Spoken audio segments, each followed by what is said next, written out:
this photograph. It kind of made me laugh. It took me way back down memory lane.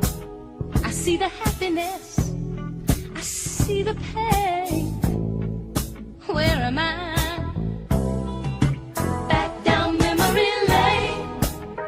I see us standing there, such a happy, happy pair. Love beyond compare. Look at there, look at there. The way you held me, no one could tell me that love would die.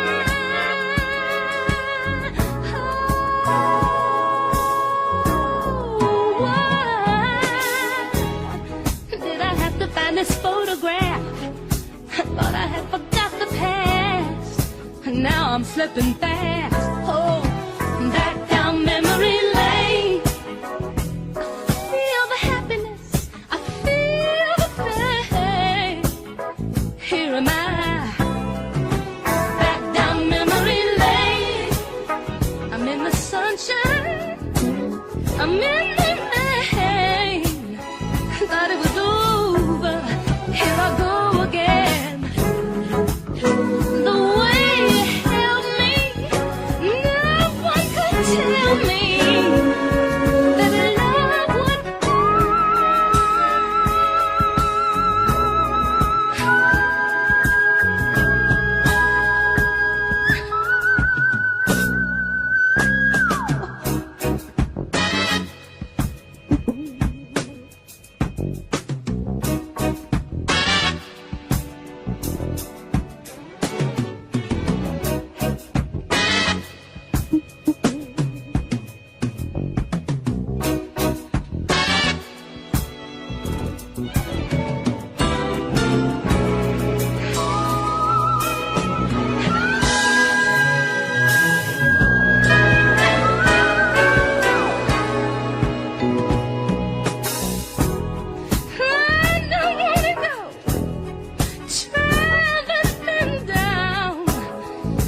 than the speed of sound.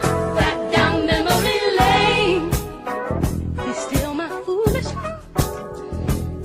Don't let this feeling start. Back down memory lane. I don't wanna go.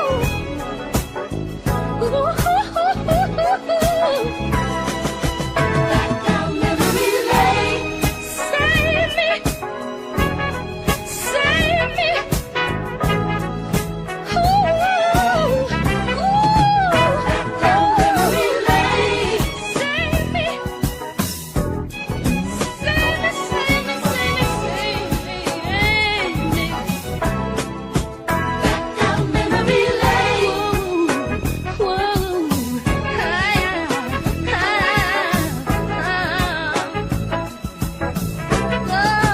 back down memory lane.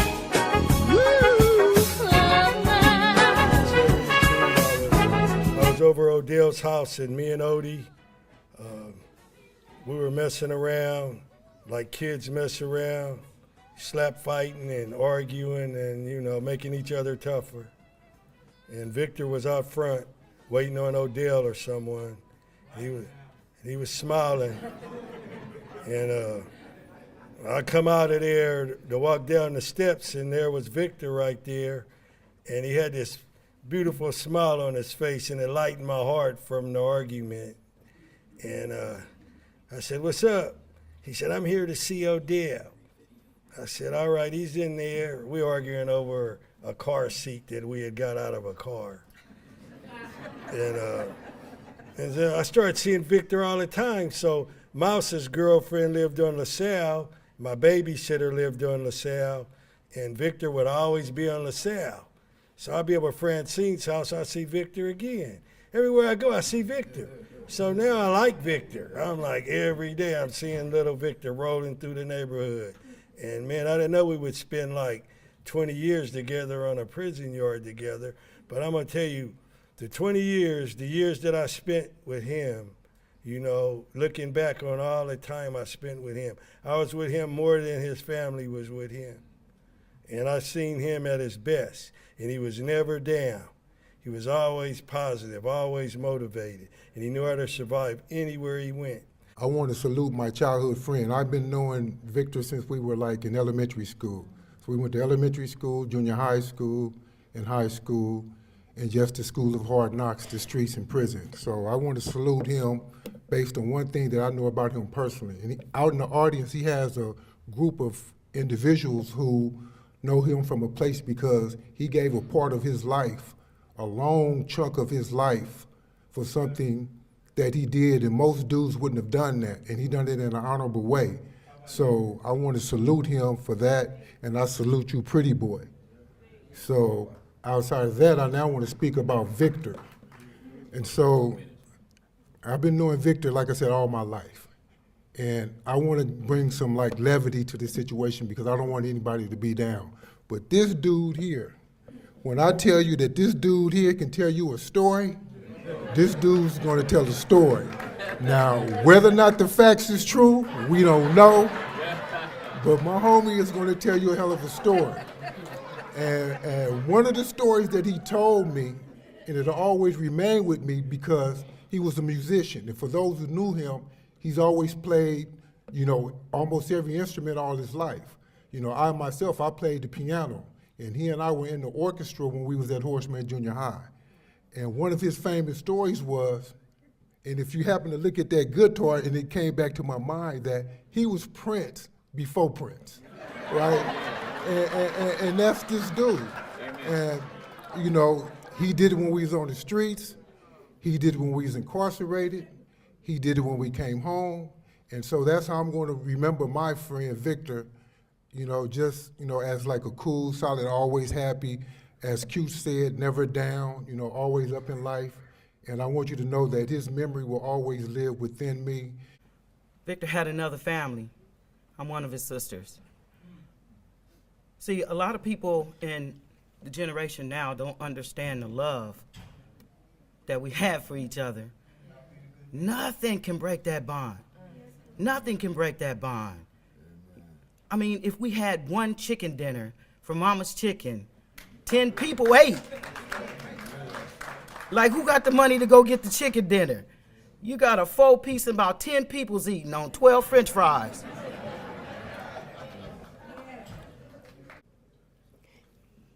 Leo Victor Smith was born June 8, 1961, to the proud parents of Mr. and Mrs. Leo Smith of Louisiana. His family later migrated to California with his little sister when he was a toddler. Later, his little brother would arrive. He accepted Christ and was baptized at a young age. He was one of 10 children, a part of a family of children's choir headed by his Aunt Rose. Later, mesmerized by seeing his father play the guitar, his love for the instruments would grow. Because he wanted to play so badly, anytime his father would leave his guitar down, he would find a way to get to it and play. One day, his father obtained a guitar and a small amplifier for him to practice on, and he became proficient. His ear for music would prompt his mother to enroll him with his siblings in the Loopers Music Studio School. Victor would then go on to further his skills while participating in the Horace Mann Junior High School Band. While participating in the junior high school band, Victor and his bandmates would studio record the songs Senior Blues and Land of the Matador.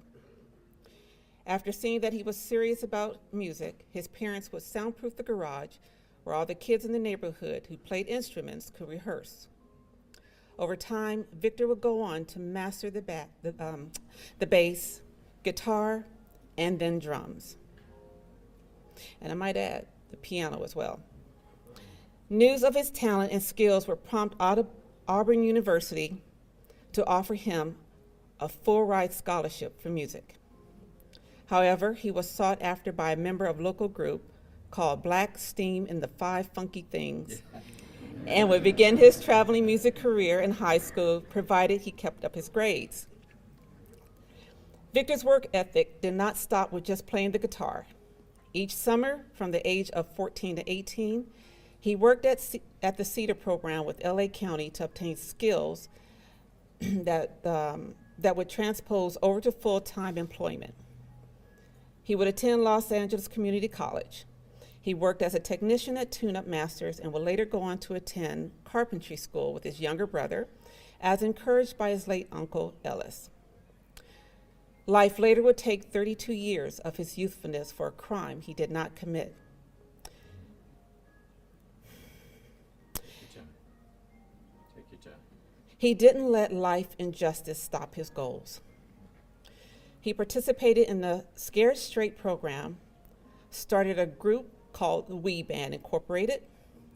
He also wrote music as well as obtained several degrees and certifications from automotive, auto body, computers, optical tech, and paralegal studies. Some of these skills he acquired would allow him to help several people gain their freedom.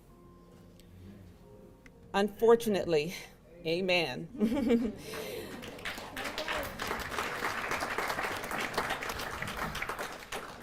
Unfortunately, 6 months prior to his surprise early return home, his mother passed away. Victor would be welcomed home by one remaining uncle and his father, both of whom passed within 3 years of his return.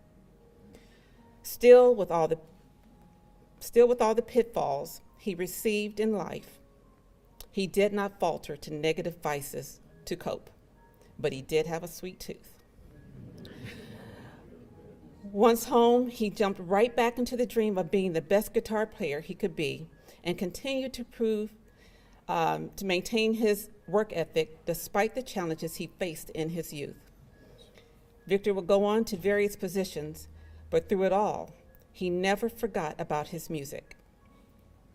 He started to teach class in Leimert Park. He went on to write music for himself, some of which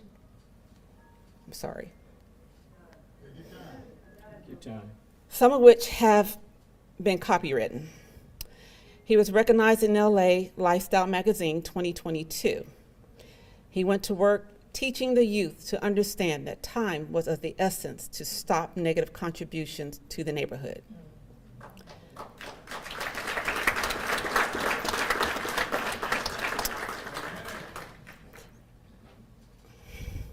He would attend many gatherings to include school functions from his Crenshaw High School alumni.